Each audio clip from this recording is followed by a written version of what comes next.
Hello and welcome to This Week in James City County. I'm your host, Renee Dahlman. Today I am once again joined by County Administrator Scott Stevens. Welcome, Scott. Well, hello, Renee. It's great to be back. It's great to have you, and I think it's only been a month this time. I think you're right, but man, they go quick. They Whew. do. So, um, well, lots of things to talk about, I think, or at least I feel like there is. Mhm. I do hope everybody enjoyed Thanksgiving wherever they ended up. I know for me, it was a very nice time with family and just to be away from the office for a few days. So I hope others enjoyed that. And we're moving right on into Christmas and New Year's and whatever thing people do throughout December. And so I do, as a reminder, just want to say, it's a happy time for most of us. It certainly is for me. But I also know it's the first Christmas that folks will have a loved one that's not there, or they'll be sad or lonely or whatever, or financially feeling a lot stressed. And so we just need to make sure we're looking out for one another throughout the holiday season, really year round, but the holidays seem to bring more of that. So while it's happy for most, look after each other, I guess, is my message to myself and all of us as we go through this month. Um, Other reminder on a maybe happy note or not so happy, taxes are due December 5th. So if you missed that, you need to make sure you get in with our treasurer's office and make amends there. So I do appreciate our residents paying those. It certainly supports the activities that we provide for the community. And it's important that we all, uh, I guess, do our part in that. And then beyond that, I want to mention at least one staff change that's recently occurred at my department head level. Our police chief, Eric Peterson, announced his retirement the week before Thanksgiving. And I do want to thank him for his 28 years of service to this community. He's been here a very long time and seen a lot of change over his 28-year career. And I wish for him a very happy and long retirement. I enjoyed working with Chief Peterson, really a good personality. And again, I do wish him well throughout his retirement. With that said, we do have then a vacancy in our police chief role, and our assistant chief Tony Dahlman has agreed to serve as our interim police chief. And so I have very high confidence in Tony's ability to carry us forward through the coming months, whatever period of time we'll have him as interim. We are going to go through our hiring process. It's 6 months or so, depending on schedules, and so there'll be more to come. So. When you see Chief Dahlman, thank him for his service and congratulate him on his interim appointment. And from where I sit, we'll be in good shape for a period of time. We do still have vacancies in the police department. I've touched on that before. That number has continued to increase. Fortunately, we do have some new hires coming on board, and so we'll have some new officers in in the January Police Academy. But they really don't get back out till late spring, early summer. So I want to thank our police officers and staff for in lots of departments for covering the sort of shortages. Policing is one of those areas very visible, but we do have shortages in a lot of our county departments, and we have staff that are working to fill the gaps and make it seamless, or at least that's our hope, to the citizens we serve. So with that, Renee, I think I'll move into the board meetings. We've had a couple since we last met, and feel free to interrupt or clarify or slow me down anytime you need to do that. Uh, the board's regular meeting on November 8th, they had three public hearings. One was a disposition of property, Moortown Road, and really it was for housing, and the board did approve that. No one spoke for or against that at the public hearing. They had a special use permit with Branscombe with a resource and recovery and aggregate storage facility on Blow Flats Road. There was an awful lot of discussion. They've had a mining pit back there for years. They have a lot of trucks in and out.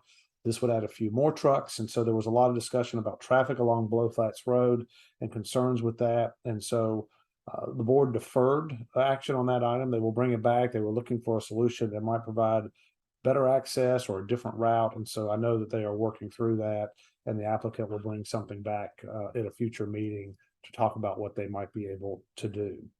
They also had an SUP for a grease outlet, or really a recovery, where this company goes out and will get grease from our restaurants and bring it back and filter it and dispose of it in a proper way. It's better than all of the grease showing up at our wastewater treatment plants, either by delivery and truck, which is the way it's supposed to get there, or through other sewer means. So this is a facility that I think is seen as a good opportunity in our community. Again, it was on Below Flats Road. It just happened to be very near the entrance to Pocahontas Trail, Route 60, and not a lot of truck traffic, a few trucks per day.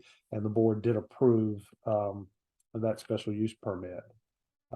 Under their board considerations, at their November 8th meeting, they had deferred a battery storage facility on Below Flats Road that they had held a public hearing on a month earlier. I'm not sure why all the activity on Below Flats Road in 2 meetings, but we seem to have a lot going on there, at least this month. They did ultimately approve the battery storage facility after they um, had some of their questions about safety and other questions answered by our staff. And so that project is able to move forward as well. And then they accepted a $300,000 housing grant that our staff had worked on. It's really moving utilities, but it's part of this Moortown Road property disposition where we have allowed this property to go back to it can be developed into single family lots. And I believe Habitat will be the one working through that. This $300,000 grant moves some utility lines out of the way to allow those lots to develop. So I do want to thank our housing staff for one, seeking the funds and the state for awarding the funds, but also sort of having the creativity to put this property that's not in good productive use today into what will be future housing for some of our residents here. And then the board adopted their 2023 legislative agenda, and I'll come back and maybe talk a little more about their legislative agenda once I get through their meeting updates. So the November 22nd business meeting, just ahead of Thanksgiving, we did have our Parks and Rec department do a presentation on a couple of items. The main was a reaccreditation, where our department is an accredited department and has been. It was reaccredited over the summer and officially announced this fall. Very proud of our Parks and Rec staff. It really speaks to their quality and caliber and the programming that goes on.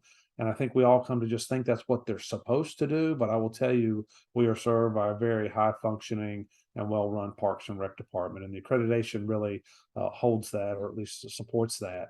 But we also had made the announcement of a numerous awards that our Parks and Recreation Department had received at their recent annual conference, and a couple of our staff members who received individual awards. And I just want to ask folks to go take a look at that and congratulate our Parks and Rec staff. And again, a lot of good recognition for James City County across the state and nationally. Consent agenda for the board, number of items there. We had the abatement of some unsafe structures on Merrimack Trail and Moses Lane, so those will move forward. We updated a memorandum of understanding between the county and the EDA that we had implemented some years ago, so we had an update to that MOU. If I can read my note, the board approved a $1,000 bonus and a leave buyback ability for county employees that would be effective in December. Scott, I'm sorry if I can Yes, interrupt. Go sure. back. The EDA, we did memorandum of understanding, but what is EDA? Oh, Economic Development Authority. Thank you, Great. Renee. And again, sort of two government entities, but the EDA is our economic development group. And again, it was a MOU, that memorandum of understanding between the two. So thank you for the Great. clarification. Yep. The board did award a $112,000 contract for replacement of the boiler at our emergency communications center. They awarded a contract for $219,000 for the replacement of the HVAC system and the locker room at Warner Stadium. They accepted $384,000 in grants that our staff had reached out for. The largest were for school safety officers, not police officers, but to have unsworn staff within the schools helping with safety issues within our schools.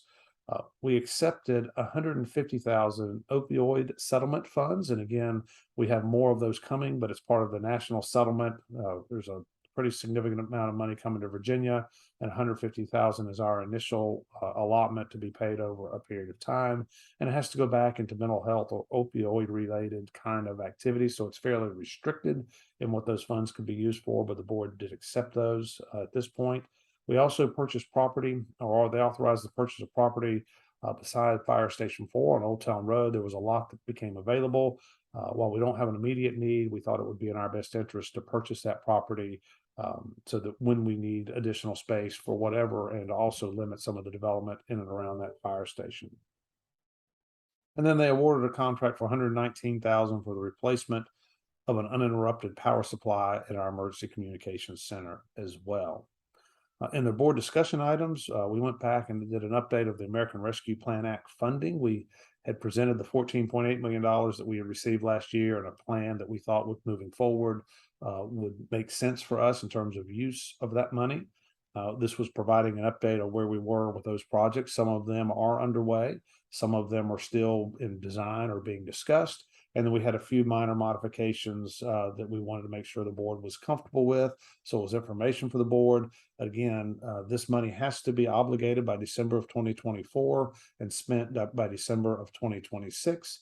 And it does have some pretty broad areas of use, but there are restrictions on the funds. And so we are monitoring that and making sure that we're in compliance with the federal requirements for those funds. We've also have had a lot of discussion with our board about short-term rentals in our community, and occasionally we'll have one come through a special use permitting process. In some of our zoning districts, that is required. Typically, we have set it up so that if we're in an area that does not have a homeowners association, that our board has the authority. You have to come through and get the special use permit. So there's at least some oversight where maybe a neighborhood doesn't have that ability. So by zoning, we have a number of people who have done that. So when we hired a firm to sort of help us figure out how many rentals are out there, how many short-term rentals, and they have shared with us that today, or at least recently, 363 are identified in James City County that they believe are unique properties. There are 33 of those that need a special use permit. So they are operating out of compliance with zoning, and our zoning staff is reaching out to those individuals. They're also, those 363 need to have a business license, and some of them will. Many of them probably do not. So we will be reaching out to them as well to try to make sure they're following the rules that most others in the short-term rental business or other businesses are following. So more to come on that, but some good discussion related to the short-term rental and getting our hands around that. And then finally, we did ask the board to add an item just so we could have some discussion with them. There wasn't a decision for them to make. It was more of an awareness, but it was related to the covered slips at our marina. The covered slips, I don't know how long they've been in service, but they've been in service a very long time. Staff has worked, our general services staff over the years, to repair them and keep them in operational order. We were concerned with safety of related to these floating. They're a floating system where the dock floats and the roof floats up and down with the boats as well. We did have a structural engineer look at it, and a report completed this fall that basically said the system's at the end of its life. There are a lot of failures going on both in the floating system and in the roof above, and they're concerned with electric and other issues and the gangways going on and off. And they are in bad shape. I mean, whoever installed those, we definitely have gotten our money's worth from them because they've been in service for a very long time. But the report basically said we needed to move on. And so we, talking with our attorney and our risk management folks, have just said we've got to get boaters out from under that as quickly as possible. So we had that conversation with our board. We have sent notifications via email to our slip holders of those covered slips, and it's 40 or 50 boat owners. So the news would be unpleasant news, maybe not unexpected, but at least the timing that we have asked those boaters to make other arrangements and to please remove their boats by January 15th. We are concerned with safety of people that might be under those roofs or on that system, and then their property as well. So it is something we are trying to be reasonable and work with, and the staff spent a lot of time in terms of options and looking forward or where they may go. We don't have space within our marina for 40 boats in the water.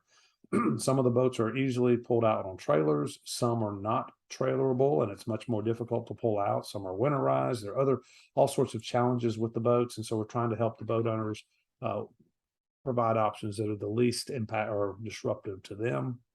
Scott, can I ask a question? And Sure. I had this question while I was watching the board meeting. What makes a boat untrailerable?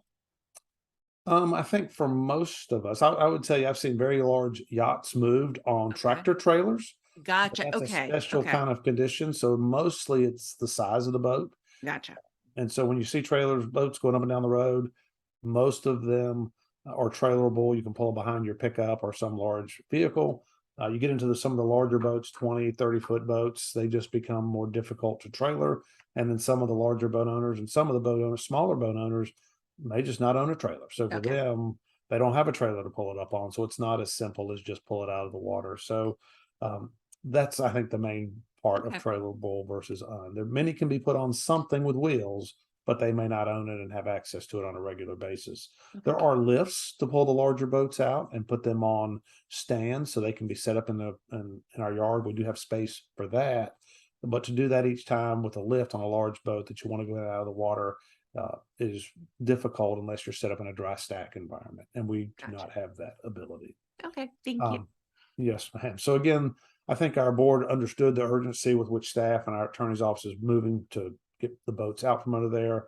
I think our boaters, while they understand it, are concerned about how they operate and disrupting where they are. We do have a few transient slips, very few, so we can accommodate a few boats on a short-term basis, and then we have some of the newer slips that appear to be not used today. They are rented. People have to sign annual agreements to rent the slips. And so we have folks that have signed agreements on the new uncovered slips, but there's no boat in the water. Well, there are a lot of people that don't use their boat in the winter. And so those slips might be available through January, February, and maybe March. And we're reaching out to those slip holders to see, can some of these boats that are under the cover be moved over there for a 3-month period of time. And so there are other marinas around us that do have availability, so they don't have to go far, but it's certainly farther than where they are used to traveling to our marina. So we apologize for that inconvenience.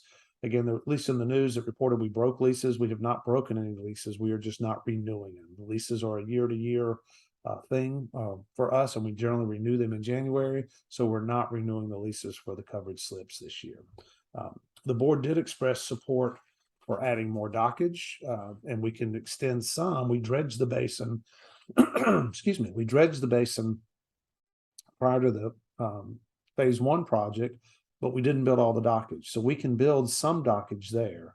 I don't know if it was 20 or 30 slips, but it's a limited number of slips there that we could put in place fairly quickly. And fairly quickly is probably 3 to 9 months. So that's fairly quickly. Still disruptive, but by the end of summer, those could be in place. Where the boat slips, the covered boat slips currently are, there's 2. There was a 3rd proposed. That area wasn't dredged because the boats and those covered slips were there. So to design, bid, dredge, and build is probably a 2-year process. So we may have some relief in terms of additional dockage in a year. It is likely 2 years before we're fully recovered in terms of having the same number of slips again. So I do appreciate the board's support in being willing to sort of advance those projects. They're in our 5-year CIP, but it would move it forward some. And I appreciate the patience of our boat owners and working with us to make the best of this difficult situation. Outside of that, Renee, I do want to mention we'll have held on December 2nd a joint meeting with the school division, Williamsburg James City County School Division, as well as the Williamsburg City Council and our Board of Supervisors. We do this most Decembers to discuss the school system's upcoming capital improvement program request. And so they'll have that discussion. It will then float into the school board to approve their CIP at a later meeting and submit it back to us for consideration as part of our budget process in early 2023. So that meeting will have occurred in December. And then the other meeting that our Board of Supervisors will have in December is their December 13th regular meeting. That will be at 5 o'clock. The joint meeting, I think, is 9 o'clock, December 2nd. The December 13th meeting at 5 o'clock. They are not holding a business meeting in December, so we're only meeting the one time. And then we will meet in January when you want to know after December 13th. The board has historically met that first week in January. Last year, they made a change to meet on their meeting day. So their meeting will be December 10th, where they do an organizational meeting at 4 December o'clock. 10th or January 10th? Thank you. It will Yes. be, I'm looking at the right calendar and saying the wrong month. So yes, January 10th is Tuesday at 10 o'clock, or excuse me, Tuesday the 10th. They will meet at 4 o'clock for their organizational meeting and then at 5 o'clock for their regular meeting. And see, that seems to make sense and not tie up more days than needed for those activities. I do want to come back to the board's legislative agenda. That's really my, I guess, main topic I want to talk to, unless you come up with other ideas that we should speak on, Renee. But the board does generally adopt each year in the fall a legislative program. Sometimes they're very specific to things within James City County. Sometimes they're broader, just trying to share in some of the concerns we have that other localities would be having as well. And so ours this year are generally pretty broad items. One is the school funding index, where how school state funds are allocated to localities for support of our school division. The funding formula is very convoluted and very difficult to understand. Changing it, and we tend to pay a lot more than other localities. It's meant to be that the more wealthy communities would pay a higher proportionate share, which in concept makes sense, but it doesn't always work right in the funding formula. And so we're trying to make our effort is to make it a fairer formula. So that's something that is shared across the state. We did have a legislative item last year that we carried into this year that was titled to decentralize the Hampton Peninsula Health District into three smaller separate districts. We're one of a few health districts where the health district has to serve six localities. That's a lot for one director and staff to serve six elected official boards in terms of each locality. And then you have your school divisions that they were involved in. And that really, I think, was pronounced during COVID and all the interaction and trying to keep people updated. It seemed to us that those with one locality and one district or not as spread out a district functioned better. And so we were at least having that as something that was concerning to us that we're sharing with our state legislators. It takes more money. We're not talking about taking the same people and just dividing them. We're talking about more resources in this area for our health department in general and creating separate districts so they don't serve as large an area or as big a population. We talked about impact fees, having authority for us to have impact fees as you have growth going in lieu of cash proffers. We talked about adequate funding for things that we're doing that we believe the state should be supporting. We talked about grocery tax, where the General Assembly was making changes last year to the grocery tax, that if they do something that impacts localities, they would make localities whole, as we do get a share of the sales tax that's generated from purchases. We would like to retain that because it's significant in our budget. It's our second largest funding source beyond our property tax collection. Short-term rentals, we were trying to let the General Assembly allow us to continue the SUP process for short-term rentals in certain zoning districts. There's at least a push to sort of take that authority away from localities. Virginia retirement system, we were requesting that they change the process that would allow police officers to retire and come back to work. The idea is that would help us in our staffing situation within police, not only in James City County, but across Virginia. Is law enforcement is a challenge in many communities of having enough law enforcement employees or officers. So changing the retirement system that would financially benefit those employees and allow them to return to work and not necessarily be a detriment to the retirement system or cost the localities anymore. We were trying to encourage the expansion of Colonial Behavioral Health and its campus here to help with crisis services operations. We had also being supportive of our legislative programs of our state associations and county associations, city and county associations, and our coalition of high growth communities. So just trying to be supportive of their legislative programs. So nothing specific to only James City County. Our legislative program this year is much broader than maybe it is some other years. And so we have shared that with our legislative representatives. And as we visit Richmond, we'll have those same kind of talking points as we go forward. And with that, Renee, I think that's all I really have for today. Anything you would want to cover beyond that? I don't think so. I mean, you brought up Parks and Recreation and all of their great activities. They have plenty going on during the month of December. So definitely look for those.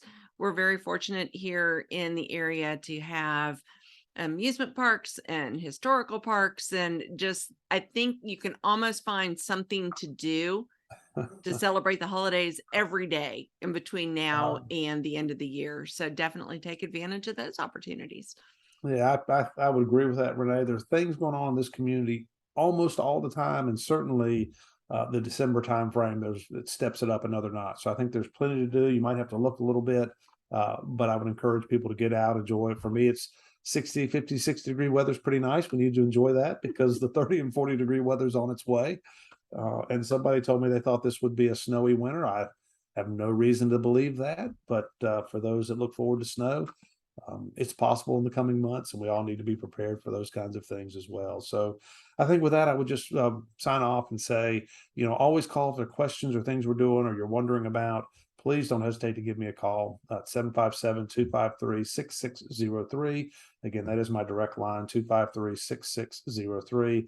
And I will return the call or make sure somebody does. If it's a subject that somebody else is better suited to speak to you on, I'll be happy to ensure that call is made back. So call with questions. And then, as I said before, the holidays are here. So Merry Christmas to all, happy holidays. And we'll just remind you to be safe, enjoy, and look out for each other. I think we all have that to do day in and day out, but certainly through the holidays. So thanks, Renee. Absolutely. Thank you, Scott. Well, that wraps up this episode of This Week in James City County. Thank you so much for tuning in. As always, please be sure to subscribe. That way you will be sure to never miss an episode. You can also find us on the internet at jamescitycountyva.gov/podcast.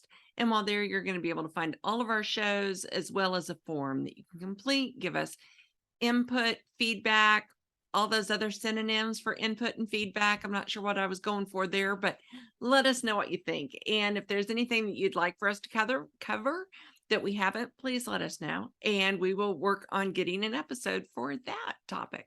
So once again, thank you so much. And we will talk with you next week.